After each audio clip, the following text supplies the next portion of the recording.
జగన్ కి ఈ మధ్యన సినిమా పిచ్చి ఎక్కువైందండి. ఒక పక్కన వ్యూహం అంటారు, ఇంకో పక్కన యాత్ర 2 అంటారు. వాళ్ళ సొంత పార్టీ ఎమ్మెల్యే టికెట్లు కొనిచ్చి డబ్బులు ఇచ్చి కార్యకర్తలకి వెళ్ళి సినిమా చూడండి అంటే వైకాపా పని అయిపోయింది, అంతిమ యాత్ర మొదలవుతుంది, మాకు సినిమా వద్దు బాబు అంటున్నారు. ఆ సినిమా ఎంత అట్టర్ ఫ్లాప్ అయిందో మనందరం చూసాం. మొదటి షోలో కూడా ఎవరు వెళ్ళి కూర్చునే పరిస్థితి లేదు.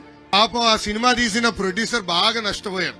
వెళ్ళి ముఖ్యమంత్రి గారిని అడిగాడు, అయ్యా మీకోసం నేను సినిమా తీసా, నష్టపోయా, కొంచెం నష్టం పూడ్చండి అని. చీపో నువ్వు నష్టపోయావు కదా అని మెడబట్టి బయటికి గెంటేశాడు ఆ ప్రొడ్యూసర్ ని జగన్. ఆ ప్రొడ్యూసర్ కోపం వచ్చి బయటికి వెళ్ళి ఒక పోస్టర్ తయారు చేశాడు. ఆ పోస్టర్ పేరేంటో తెలుసా? అంతిమ యాత్ర. ఆ పోస్టర్ తీసుకెళ్లి జగన్ చూపించాడు, నాకు డబ్బులు నువ్వు ఇవ్వబోతే అంతిమ యాత్ర సినిమా తీస్తానన్నాడు.